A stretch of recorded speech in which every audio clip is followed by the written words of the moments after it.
ജീവിതത്തിൻ്റെ കേന്ദ്രബിന്ദുവും അടിസ്ഥാനവും ക്രിസ്തുവിൻ്റെ ബലിയുടെയും സ്നേഹത്തിൻ്റെയും ഓർമ്മപ്പെടുത്തലാണ് വിശുദ്ധ കുർബാന. വിശുദ്ധ കുർബാന ഒരു ചടങ്ങല്ല, മറിച്ച് നമ്മുടെ രക്ഷയ്ക്കായി മുറിക്കപ്പെട്ട ക്രിസ്തുവിൻ്റെ ശരീരവും ചിന്തപ്പെട്ട രക്തവും അനുസ്മരിക്കുന്ന നിമിഷങ്ങളാണ്. വിശുദ്ധ കുർബാന കേവലം ക്രിസ്തുവിൻ്റെ മരണത്തിൻ്റെ ഓർമ്മ മാത്രമല്ല, മറിച്ച് മരണത്തെ ജയിച്ച് ഉയർത്തെഴുന്നേറ്റ ക്രിസ്തുവിനെ അനുസ്മരിക്കുന്ന നിമിഷം കൂടിയാണ്.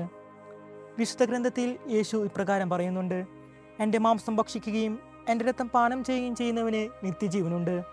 അവസാന ദിവസം ഞാൻ അവനെ ഉയർപ്പിക്കും. വിശുദ്ധ കുർബാന സ്വീകരിക്കുമ്പോൾ നാം സ്വീകരിക്കുന്നത് ആ മരണത്തെ ജയിച്ചടക്കിയ ഉയർത്തെഴുന്നേറ്റ ജീവനെയാണ്. ഇത് നമ്മുടെ ആത്മാവിന് നിത്യജീവനിലേക്കുള്ള ഒരു ഉറപ്പ് പ്രദാനം ചെയ്യുകയാണ് ചെയ്യുന്നത്. ആ ദിവസം ഈശോ ശിഷ്യരോട് ഇത് നിങ്ങൾക്ക് വേണ്ടി നൽകപ്പെടുന്ന എൻ്റെ തിരുശരീര രക്തമാകുന്നു എന്ന് പറഞ്ഞുകൊണ്ട് അവിടുന്ന് തന്നെ പൂർണ്ണമായി നൽകി.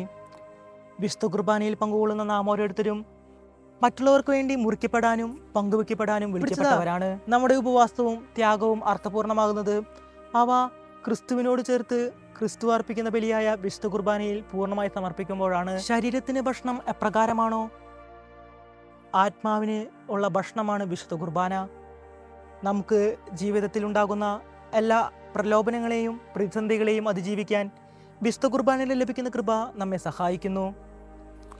നമ്മുടെ ഉള്ളിലെ വിദ്വേഷവും പകയും മാറ്റി ആ ദിവ്യബലിയിൽ പങ്കുകൊള്ളാൻ നമുക്ക് പ്രത്യേകം ശ്രമിക്കാം. പെസഹ തിരുനാൾ ആചരിക്കുന്ന ഇന്നേ ദിവസം നമുക്ക് പ്രത്യേകം ഒന്ന് ചിന്തിച്ചു നോക്കാം. വിശുദ്ധ കുർബാനയ്ക്ക് മുമ്പ് അല്പസമയം പ്രാർത്ഥനയെ ചെലവഴിക്കാനും ശുദ്ധമായ ഹൃദയത്തോടെയും വലിയ ആഗ്രഹത്തോടെയും ഈശോയെ സ്വീകരിക്കാനും മുടങ്ങാതെ വിശുദ്ധ കുർബാനയിൽ പങ്കുകൊള്ളാനും കുർബാനയിൽ വെറുമൊരു കാഴ്ചക്കാരാകാതെ പ്രാർത്ഥനകളിലും ഗാനങ്ങളിലും ഹൃദയപൂർവ്വം പങ്കുകൊള്ളാനും നമുക്ക് ശ്രമിക്കാം. ഈ ദൈവികാരുണ്യത്തിൽ നിന്ന് ലഭിക്കുന്ന അതിയായ ഈശോയുടെ സ്നേഹത്തിൽ ഉൾക്കൊണ്ടുകൊണ്ട് നമ്മുടെ സഹോദരങ്ങളോട് സ്നേഹത്തോടെയും സഹമൂല്യത്തോടെയും പെരുമാറാൻ നമുക്ക് പ്രത്യേകം ശ്രദ്ധിക്കാം. ജീവൻ്റെ നാഥനായ ഈശോയെ, അങ്ങേ തിരുശരീരങ്ങളിലൂടെ ഞങ്ങൾക്ക് നിത്യജീവൻ വാഗ്ദാനം ചെയ്തതിന് നന്ദി പറയുന്നു.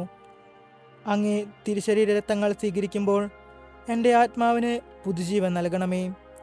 ഇനിയുള്ള ജീവിതത്തിൽ അങ്ങയോട് കൂടുതൽ അടുക്കാനും അങ്ങയെപ്പോലെ മറ്റുള്ളവർക്കായി എന്നെ തന്നെ നൽകാനും എന്നെ പഠിപ്പിക്കണമേ. ദിവ്യകാരുണ്യനാഥ, എല്ലാ ദിവസവും നിന്നെ യോഗ്യതയോടുകൂടെ സ്വീകരിക്കാനും എൻ്റെ വാക്കുകളിലൂടെയും പ്രവൃത്തികളിലൂടെയും നിന്നെ പ്രഘോഷിക്കാനും എന്നെ പ്രാപ്തനാക്കണമേ. ആമേൻ.